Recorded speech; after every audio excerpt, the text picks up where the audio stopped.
कहां बैठे हो, किसके विषय में सुन रहे हो और किसकी साक्षी में सुन रहे हो? चार धाम के प्रवेश द्वार ऋषिकेश में बैठे हुए किसके विषय में सुन रहे हो? जिसके धाम की यात्रा करते हो बद्री केदार, उसके विषय में सुन रहे हो। किसकी साक्षी में सुन रहे हो? जिसके चरणों से मां निकली हैं, उनकी साक्षी में सुन रहे हो। ये तीन नदियों का संगम है, गंगा, यमुना और सरस्वती का। नीलकंठ महादेव का पार्श्व है। आद्य शंकराचार्य जी ने हम उत्तर भारतीयों से अधिक इस नदी का महत्व समझा, इस सुरेश्वरी भगवती गंगा का, इस त्रिभुवन तारिणी तरल तरंग का, इसका महत्व समझा। शंकर की मौली में विहार करने वाली इस गंगा का महत्व समझा और कहा कि मेरी बुद्धि, मेरी मति अपने पद कमलों में हे मां अविचल रखना।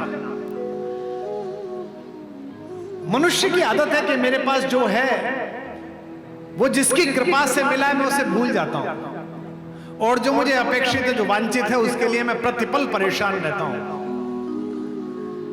आज के बाद अपने घर जाकर 3 दिन तक इस बात पर विचार करना कि इस देश में कितने सनातनी हैं जिन्होंने मंदिर जाते समय, तीर्थों में जाते समय, कभी मानस पढ़ते समय, कभी गंगा स्तुति पढ़ते समय, कभी दुर्गा सप्तशती का पाठ करते समय, विष्णु सहस्त्रनाम का पाठ करते समय एक क्षण के लिए, सेकंड के 100वें हिस्से के लिए भी कभी उस महापुरुष का, उस भगवान का, उस दिव्यात्मा का स्मरण किया, जिसके कारण, जिनके शास्त्रार्थ कला के कारण, जिनके मत प्रतिपादन के कारण सनातन धर्म जीवित रहा।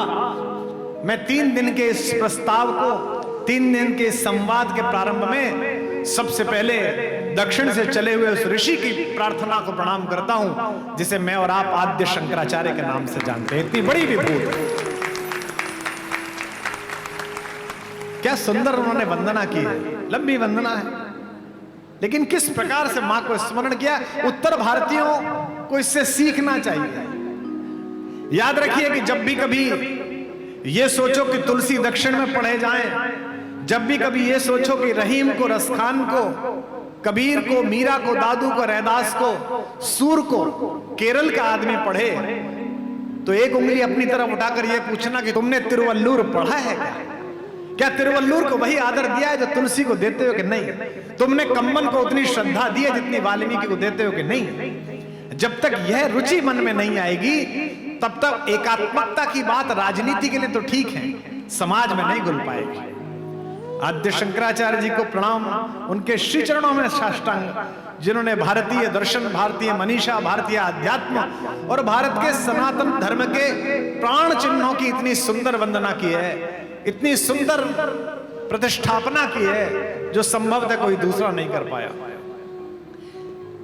देवी सुरेश्वरी भगवती गंगे, देवी सुरेश्वरी भगवती गंगे, त्रिभुवन तारिणी तरल तरंगे, देवी सुरेश्वरी भगवती गंगे, त्रिभुवन तारिणी तरल तरंगे, शंकर मौले बिहारिणी विमले, शंकर मौले बिहारिणी विमले, मम मतिरास्तां तव पद कमले, शंकर मौले बिहारिणी विमले, मम मतिरास्तां तव पद कमले, देवी सुरेश्वरी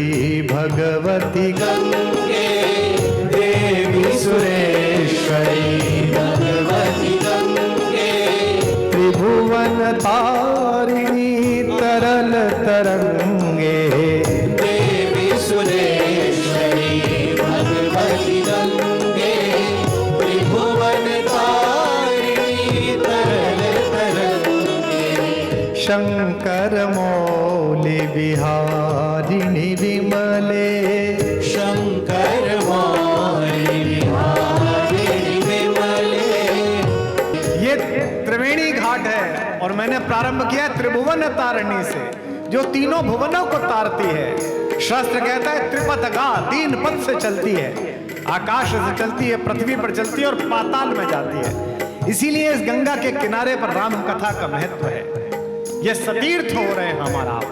संस्कृत में एक शब्द है सतीर्थ। एक ऋषि के आश्रम में 2 लोग एक साथ पढ़ते हो, जिन्हें आजकल क्लास फेलो कहा जाता है।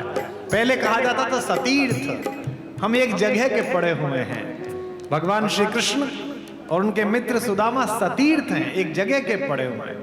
यहां 2 गंगाओं का समागम हो रहा है। आप कहेंगे कि 2 गंगाओं का कैसे समागम हो रहा है? ऋषिकेश के लोगों, एक तो ये गंगा की निर्मल धारा है जिसके किनारे हम बैठे हुए हैं, और एक वह राम कथा रूपी मंदाकिनी है जिसका श्रवण यहां होगा। ये 2 गंगाओं के सम्मिश्रण का संगम है। एक गंगा मां है जिसके तट पर बैठकर ये श्रवण हो रहा है, दूसरे राम कथा की मंदाकिनी है, और तीसरे माता सरस्वती की कृपा है जिसके कारण ये गंगा निकल रही है। पति तो धारिणी जानवी गंगे, पति तो धारिणी जानवी गंगे। इस जगह पर आए थे, मुझे बड़ा आश्चर्य होता है। सरकार बैठी है, मुझे क्षमा करेगी, ये कैबिनेट में निर्णय लेते हैं कि ऋषिकेश और हरिद्वार के पर्यटन के लिए बढ़ावा करें। प्रभु, पर्यटन करना है तो अपनी मसूरी में कराइए, यहां पर्यटन मत कराइए। इस नगरी को पर्यटकों की आवश्यकता नहीं, श्रद्धालुओं की आवश्यकता है। यहां श्रद्धालु आना चाहिए। ये पर्यटक आए तभी तो ये हुआ कि गंगा में राफ्टिंग करते हुए भी इन्हें बियर पीने की अनुमति मिली, इन्हें सुयोग मिला। अन्यथा माता की पवित्रता का वाचन यहां हो, इस नगरी की आध्यात्मिक सुगंध फैले, तो जो बियर पीता हुआ दिल्ली से आया हो वो यहां गंगा जल का संकल्प लेकर जाए कि आज के बाद सुरा को हाथ नहीं लगाऊंगा, आज के बाद मांस नहीं खाऊंगा। ये होना चाहिए। यहां उल्टा हो रहा है, क्योंकि ये सामान्य नदी नहीं है। विश्व से आया हुआ कोई नागरिक, विदेशी लोग भी कुछ पीछे की तरफ खड़े सुन रहे हैं कि हो क्या रहा है। एक आदमी बोल रहा है, हजारों लोग सुन रहे हैं। इनको तो अभ्यास ही नहीं है इस बात का, क्योंकि ये सामान्य नदी नहीं है। जो गंगा को नदी कहता है वो मूर्ख है या धूर्त है। गंगा इस भारत की सांस्कृतिक महारेखा है जिसके दोनों ओर इस देश की चिंतना सांस लेती है, प्राण लेती है। कितना सुंदर, कितना सुंदर। पतितो धारिणी जाह्नवी गंगे, खंडित गिरिवर मंडित भंगे। इस पंक्ति की व्याख्या देखें। साधु संत बैठे हुए हैं, विद्वान लोग बैठे हुए हैं, प्रोफेसर्स बैठे हुए हैं, ऋषिकेश के महत्वपूर्ण लोग बैठे हुए हैं, हरिद्वार से लोग आए हैं।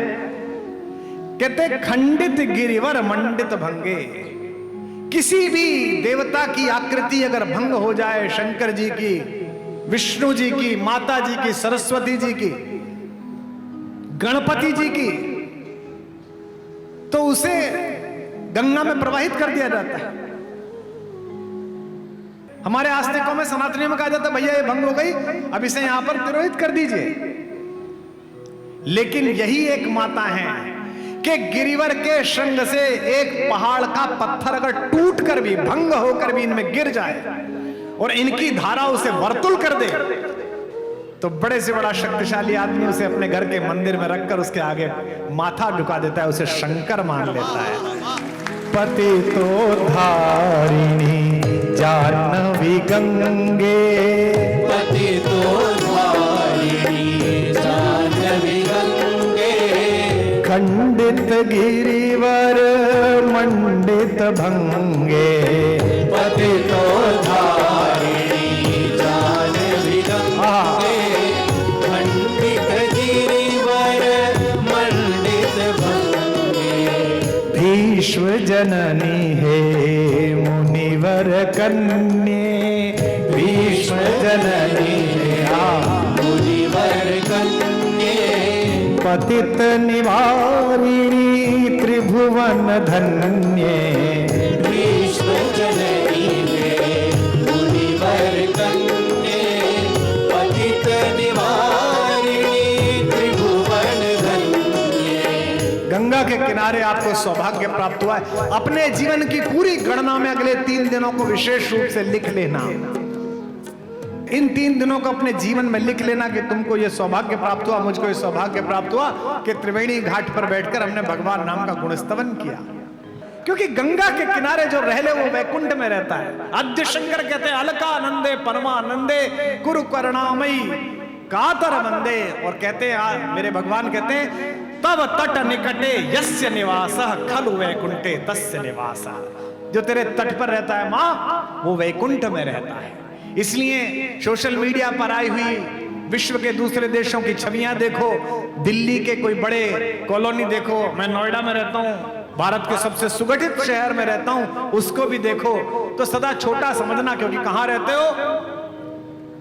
तब तट निकटे यस्य निवासे अलकानंदे परमानंदे अलकानंदे परमानंदे कुरु करुणामयी कातर वंदे अलकानंदे परमानंदे गुरु करुणामयी कातर वंदे तव तट निकटे यस्य निवासः तव तट निकटे यस्य निवासः खलु वैकुंठे तस्य निवासः तव तट निकटे यस्य निवासः खलु वैकुंठे तस्य निवासः। मैं सदा सोचता हूं दुनिया में कहीं भी राम की कहानी सुनिए,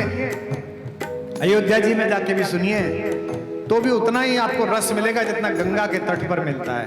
क्योंकि जब यह मानस में कहानी प्रारंभ हुई तो जानकी जी और राम जी की इस कथा के विषय में जब माता पार्वती ने शंकर जी से पूछा, दूसरी बार पूछा था, पहली बार तो आपको पता है कि सती बनकर पूछा था, तो उसमें शंका थी, उसमें भगवान के होने ना होने पर शंका थी, और भगवान के आचरण के विषय में शंका करने पर आनंद की प्राप्ति नहीं होती है, मोक्ष की प्राप्ति भी नहीं होती है। इसलिए माता सती को इसी हरिद्वार के निकट कनखल में अपने पिता के यज्ञ कुंड में हवन होना पड़ा। और ये जो पीछे इन्हें क्रोध आया और इन्होंने जो नृत्य वहां दिखाया, सब मूर्छित हो गए।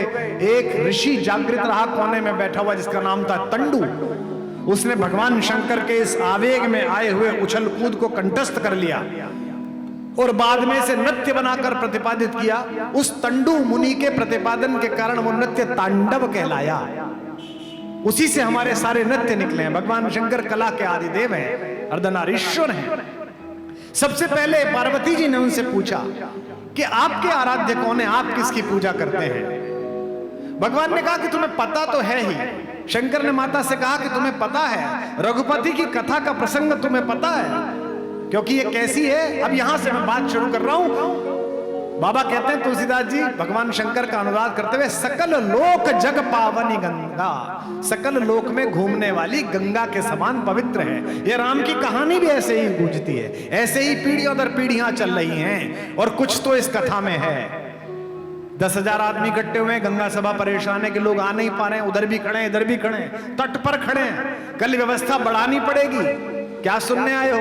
एक कहानी जो बचपन में 1000 बार सुनी है, जो कहते हैं कि ये केवल कहानी है, इसमें क्या है। बहुत सारे लोग मिलते हैं मुझे, मैं उनसे कहता हूं तुम कितने भी बड़े प्रेमी हो किसी कहानी के, किसी हॉलीवुड बॉलीवुड की एक फिल्म को 100 बार देख के दिखाओ, 11वीं बार में उल्टी कर दोगे।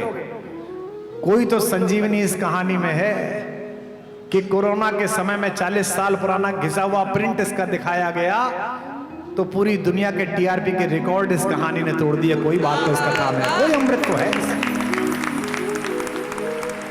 देखो ऋषिकेश वालों, 2 प्रकार की नदियां इसी खानदान के लोगों के कारण निकली हैं। भगवान रामचंद्र जी के खानदान ने पृथ्वी को 2 नदियां दी हैं। इनके खानदान में एक राजा थे त्रिशंकु। उन्होंने अपने गुरु वशिष्ठ से कहा कि मैं शरीर सहित स्वर्ग जाना चाहता हूं। राजाओं को अक्सर अहंकार हो जाता है कि उनका शरीर स्वर्ग के योग्य है। यह सदा होता रहा है, हो जाता है। उनको लगता है कि जो पंच तत्व का शरीर है ये बिल्कुल स्वर्गी क्या हो। तो त्रिशंकु को लग गया कि मैं स्वर्ग जा सकता हूं। क्षमता का अहंकार बड़ी बुरी चीज है। क्षमता का अहंकार था। उसने अपने गुरु वशिष्ठ से कहा कि मुझे इस शरीर से ही स्वर्ग भेज दीजिए। वशिष्ठ ने कहा, राजन, आप पृथ्वी के राजा हैं, 3 लोगों के नहीं हैं। 3 लोगों का तो कोई और है, वो आपके खानदान में पैदा होगा, चिंता मत करिए। वो भी शरीर छोड़ के जाएगा सरयू नदी में, वो भी शरीर के साथ नहीं जाएगा। लेकिन अहंकार अक्सर गुरुओं की बात नहीं मानता, ये भी हमने भोग के देखा है। त्रिशंकु ने नहीं मानी। उसने कहा, मेरी इच्छा तो ठीक है, ये गुरु खराब है। कोई भी योग्य मारीच किसी रावण को जब उपदेश दे तो रावण मानता ही नहीं है। वो विश्वामित्र के पास गए। विश्वामित्र ब्रह्मर्षि है, राजा ऋषि है, लेकिन उनके वशिष्ठ से थोड़ी ईर्ष्या थी, हल्की सी रही होगी मन में कोई बात। वशिष्ठ ने कहा, अच्छा तेरे गुरु ने नहीं पहुंचा, हम तुझे पहुंचाएंगे, चिंता मत कर, शरीर सहित पहुंचाऊंगा बेटा, मेरे पास तपोबल है। उसने कहा, गुरुजी आप ठीक गुरु मिले हो, वो गुरु ठीक नहीं था। गुरु पर शंका। विश्वामित्र जी ने उसे नीचे से ऊपर फोर्स मारा। ऊपर इंद्र को पता चला कि पार्सल तो विद बॉडी आ रहा है। इंद्र ने इनसे पूछा कि प्रभु ये डिलीवरी लेनी है कि नहीं लेनी है। इन्होंने कहा, नहीं नहीं, जब तक भस्मीभूत होकर गंगा में ना घुल जाए तब तक मैं प्राण नहीं लेता। ये पात्रता है, गेटवे यही है, पहले वीजा बनेगा फिर बॉर्डर क्रॉस होगा। उन्होंने ऊपर से बल लगाया, वो नीचे लटक गया। अब त्रिशंकु बीच में लटका हुआ है। नीचे से विश्वामित्र ऊपर भेज रहे हैं, ऊपर से इंद्र नीचे भेज रहे हैं, वो बीच में लटका हुआ है। तो आश्चर्य के कारण उसका मुंह खुल गया। आपकी अहंकार पूर्ण क्षमता जब जब ईश्वरीय विधानों से पराजित होती है तो आप पुनर्विचार नहीं करते, आश्चर्य से आपका मुंह ही फट जाता है कि ये क्या रिजल्ट आ गया, ऐसा कैसे हो गया भाई। तो शंकु के साथ भी यही हुआ, उसका मुंह खुल गया और उसके मुंह से जो लार गिरी पृथ्वी पर, वो बिहार में जाकर गिरी। उससे एक नदी पैदा हुई जिसका नाम है कर्मनाशा। जो उसमें नहा लेता है उसके अच्छे बुरे कर्मों का नाश हो जाता है, अच्छे कर्म भी समाप्त हो जाते हैं। एक राजा तो हुए त्रिशंकु, भगवान राम के पूर्वज, जो अपने स्वर्ग जाने के लिए जिन्होंने तपस्या की और कर्मनाशा पैदा की। एक दूसरे राजा हुए भगीरथ, जिन्होंने लोक के कल्याण के लिए गंगा की कामना की, तो अपने पूर्वजों का भी उद्धार किया और वंशजों का भी उद्धार किया। ऋषिकेश वालों, अगर अपने निजी स्वर्ग की कामना के लिए प्रार्थना करोगे तो कर्मनाशा पैदा करोगे, और संसार के मंगल के लिए श्रम करोगे तो गंगा को पृथ्वी पर लाने के लिए बन जाओगे। ये एकमात्र व्याख्या। मैं पिछले दिनों गंगा स्तुति पढ़ रहा था, रहीम की लिखी हुई। आपने गंगा स्तुति सुनी आद्य शंकराचार्य की। आप गंगावतरण पढ़िए जगन्नाथ प्रसाद रत्नाकर का। मैंने भी गंगा पर कुछ लिखा है, मैं सुना दूंगा। लेकिन एक 5 वक्त के नमाजी मुसलमान अब्दुल रहीम खान खाना ने गंगा पे एक श्लोक लिखा। उससे ही सिद्ध होता है कि कहते कुछ भी रहो, आपकी मान्यताएं अलग हो सकती हैं, लेकिन डीएनए भारत है, डीएनए पुरखों का है, राम का है, कृष्ण का है, गंगा का है। श्लोक सुना रहा हूं आपको। रहीम ने कहा, अच्युत चरण तरंगिणी, विष्णु के श्री चरणों में तरंग के रूप में रहने वाली, शशि शेखर मौल मालेती माले, और जिनके शीर्ष पर शशि अर्थात चंद्रमा विराजमान है, उनकी मौली में मालती माला के समान लिपटी हुई। यहां तक तो ठीक है, अच्छी बात है। अच्युत चरण तरंगिणी शशि शेखर मौल मालती माले। अगली पंक्ति पर सिद्ध होता है कि रहीम चाहे किसी भी ईमान में, किसी भी दीन में, मजहब में ईमान ले आता हो, वो रहेगा हिंदुस्तानी ही। रहीम कहते हैं, मम तन वितरण समय, जब मेरे शरीर का भस्म बनाकर तू वितरण करे तो मुझे विष्णु का लोक मत देना है ईश्वर, मुझे शंकर का लोक देना। हरता दे या न में हरिता। सब कहते हैं विष्णु मुझे अपने चरणों में ले लो, हे राम मुझे नहीं। रहीम कहते हैं, हे शंकर जी मुझे अपने लोक में रखना। चूंकि मैं माता गंगा को चरणों में नहीं अपने सिर में रखना चाहता हूं आपके। क्या अद्भुत श्लोक याद आया। मम तन वेतन समय हरता दे न मे हरिता। जो वैरागी को भी प्रिय है वो गंगा है। विरागियों को बहुधा कुछ बात प्रिय नहीं होती है, लेकिन जो विरागियों को प्रिय हो वो गंगा है। भगवान शंकर के लिए गंगा आकर्षण की कहानी है। और रहीम ने गंगा पर लिखा है, रसखान ने गंगा पर लिखा है। रसखान तो यहां हरिद्वार ऋषिकेश आए, महीनों महीना यहां रहे गर्मियों के जाड़ों के दिन में। और कौन रसखान? सैयद इब्राहिम पठान रसखान। उसने कहा मैंने वेद की औषधि नहीं खाई और ना ही मैंने कोई संयम किया। खूब गोलगप्पे खाए, खूब पकोड़े खाए, खूब तेल खाया, और उसके बाद क्या किया? गंगा का जलपान किया और सब पच गया। और कहते हैं कि हे सुधामयी भागीरथी, कुछ भी अपथ्य खा लूं तो भी पथ्य हो जाता है तुझे पीने से। क्यों? अंतिम पंक्ति में बताऊंगा क्यों। कि वैद की औषध खाई कछु न करे, बहु संजम री सुनिमो से। बहु संजम री सुनिमो से करे, बहु संजम री सुनिमो से। वैद की औषधि, वैद की औषधि खाई कछु न करे, बहु संजम री सुनिमो से। बहु संजम री सुनिमो से करे, बहु संजम री सुनिमो से। तो जलपान कियो रस खान, जलपान तो जलपान कियो रस खान, सजीवन जान लियो रस तो से। सजीवन जान लियो रस तो से, सजीवन जान लियो रस तो से। तेरी सुधामयी भागीरथी, तेरी सुधामयी भागीरथी, नित अत्यप भत्य बने तो ही को से। भत्य अपत्य बने तो ही को से, भत्य अपत्य बने तो ही को से। आंख धतूरो चबात फिरे,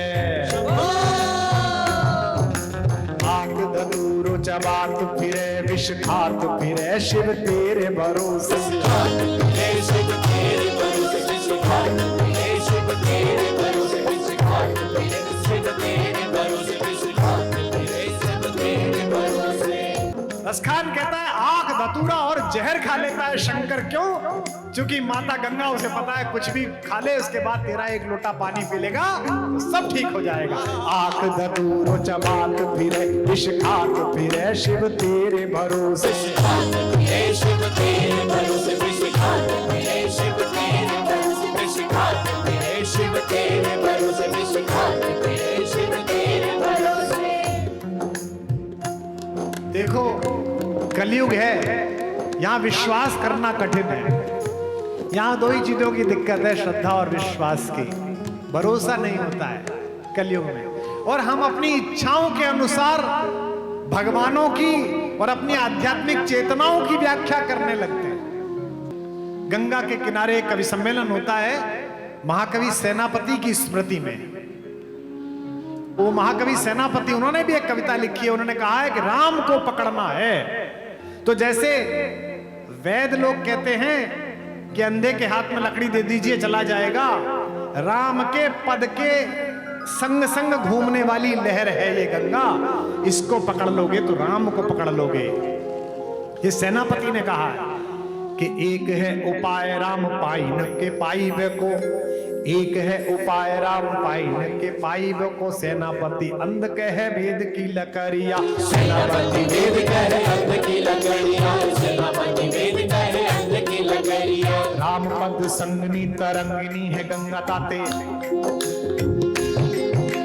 राम पद संगिनी तरंगिनी है गंगा ताते, याही पकड़े ते राम पाव के पकड़ी, याही पकड़े ते पाए राम के पकड़ी है, याही पकड़े ते पाए राम के पकड़ी है, याही पकड़े ते पाए राम के पकड़ी है, याही पकड़े ते पाए राम के पकड़ी है। गंगा की उत्पत्ति ही जगत कल्याण के लिए हुई है।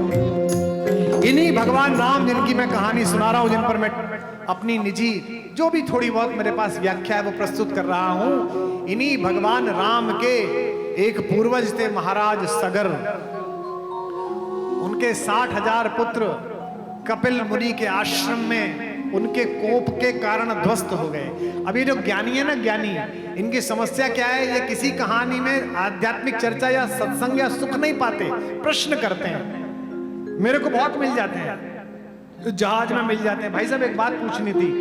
मैंने कहा पूछो। वो रामचंद्र जी ने जो खड़ाऊ दी थी भरत जी को, वो कैसे दे दी? वो तो नंगे पैर गए थे। अब इसे बताओ कि लिबर्टी के कौन से शोरूम से मंगाई थी? उसको कोई राम की कहानी में मतलब नहीं है, उसे कोई जिज्ञासा ऐसी व्यक्त करनी है इसमें कहानी में शंका हो। फिर उसे वाल्मीकि रामायण से एक श्लोक सुनाया कि कैसे भरत के सेवक लेकर आए थे खड़ाऊ में। तो मुझसे कोई पूछ रहा था, भाई साहब आप व्याख्या करते हो, एक राजा के 60,000 बच्चे कैसे हो गए? इतने तो दिन नहीं उसके जीवन के। 60,000 महाराज सगर की सेना की संख्या थी, और महाराज सगर अपने प्रत्येक सैनिक को अपना पुत्रवत स्नेह करते थे। कैसा राजा रहा होगा? नेपोलियन दुनिया का सबसे बड़ा योद्धा है, उसकी 24,000 लोगों की सेना थी। उसके बारे में भ्रांति चलती है, किंवदंती चलती है, कहानी चलती है कि उसे प्रत्येक सैनिक का नाम और उसका गांव पता था, वो नाम से बोलता था। एक बार इस सैनिक ने परीक्षा लेने के लिए उसने पूछा कि कैसे हो विलियम? विलियम ने कहा बहुत अच्छा। कहां रहते हो? तो उसने गांव दूसरा बता दिया।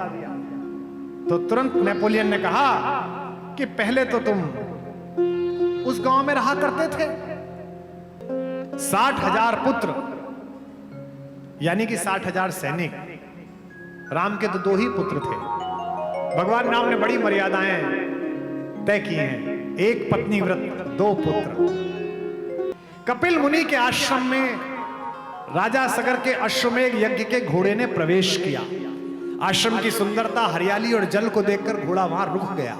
कपिल मुनि ने नहीं बांधा था, लेकिन कपिल मुनि के उस आश्रम में जब घोड़े को ढूंढने के लिए सगर के सैनिकों ने प्रवेश किया तो उनमें अहंकार आ गया। मेरी बातों को तात्कालिक व्याख्या के हिसाब से सुना करो। राजा से ज्यादा अहंकार राजा के सैनिकों को होता है, आपने देखा भी होगा। और उस अहंकार का पराभव भी होता रहता है, वो नीचे ऊपर भी आता रहता है। ये होता रहना चाहिए। उनको अहंकार था कि राजा के सैनिक है। उन्होंने बिना ये जाने कि घोड़ा स्वेच्छा से आया है कि ऋषि ने बांधा है, कपिल मुनि के बारे में अपशब्द बोलने प्रारंभ किए कि तू चोर है, ऐसे बैठ गया है, बनता है अपने आप को ऋषि। कपिल मुनि तपस्या में थे, तपस्या भंग हुई, क्रोध आया तो उन्होंने क्रोध से उन्हें भस्म कर दिया। जब उनको ढूंढते ढूंढते लोग पहुंचे तो पता चला कि 60,000 सैनिक भस्मीभूत हो गए। अब 60,000 शव पृथ्वी पर पड़े हुए हैं, सोचिए कितना प्रदूषण होगा। ऐसे में उन्हीं के वंशज महाराज भगीरथ ने गंगोत्री से ठीक पहले हर्षिल एक जगह है, आप गए होंगे, हरिशिला, वहां बैठकर प्रार्थना की। भगवान श्री विष्णु के कमंडल से त्रिपतका नीचे की तरफ आई। अब ये तो तय हुआ कि आ जाएंगी, लेकिन ये ठहरेंगी कहां? कौन इन्हें अपने चरणों में, अपने आचरणों में धारण करे? तो फिर भगवान महेश से, शंकर से प्रार्थना की। शंकर ने अपनी जटाओं में उन्हें धारण किया। ये कहानी आपने सुनी। और तब यहां जब शिवालिक के रूप में बैठे हुए, शिवालिक क्या है? शिव की अलकें, शिव की जटा की अलकें। शिव ने अपनी जटा झटकाई और सबसे पहले वो झटकने के बाद पृथ्वी पर पहली बार धारा के रूप में जहां आई, उस नगरी का नाम ऋषिकेश है। यहां पर सबसे पहली बार, जहां मैं और तुम बैठे हुए। ये कहानी किसकी है? ये कहानी है गंगा की। यानी कि विष्णु जी के चरणों से निकली, शंकर जी के मानस में उनकी जटाओं में आई और पृथ्वी पर निकली। अब गंगा जी को इससे मिलाइएगा। ये कहां थी? ये विष्णु के आचरणों से निकली। गंगा विष्णु के चरणों से निकली और राम की कहानी विष्णु के आचरणों से निकली। और कहां पहली बार आई? भगवान शंकर के मानस में आई और उन्होंने पार्वती जी को सुनाई। तो ध्यान रखना, राम कथा भी गंगा है और गंगा तो गंगा है, इसीलिए दोनों समान है। इसीलिए गोस्वामी तुलसीदास जी ने राम के चरणों को सुखदाई बताते हुए कहा था कि इन्हीं चरणों से प्राकट्य हुआ है गंगा जी का।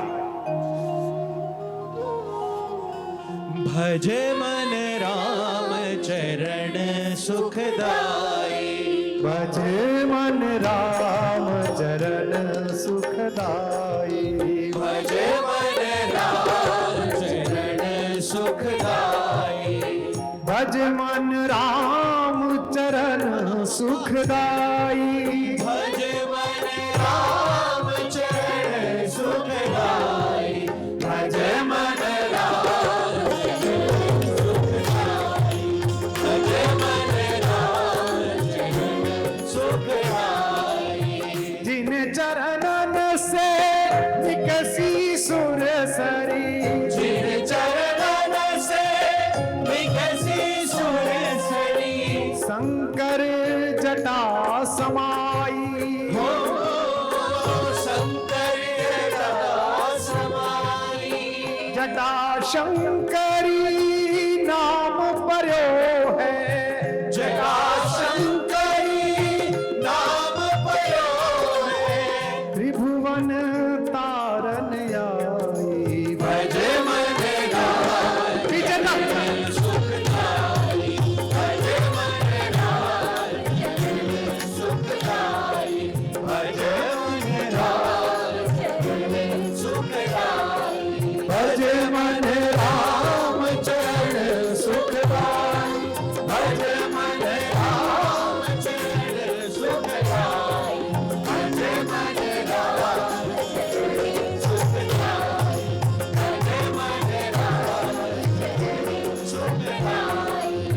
जिन चरणन की चरण पादुका, जिन चरणन की चरण पादुका, भरत रहो लवलाई,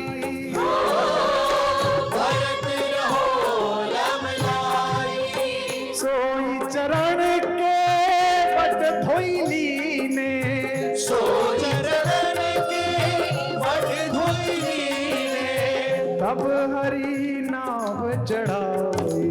भज मन राम चरण सुखदाई, भज मन राम चरण सुखदाई, भज मन राम चरण सुखदाई,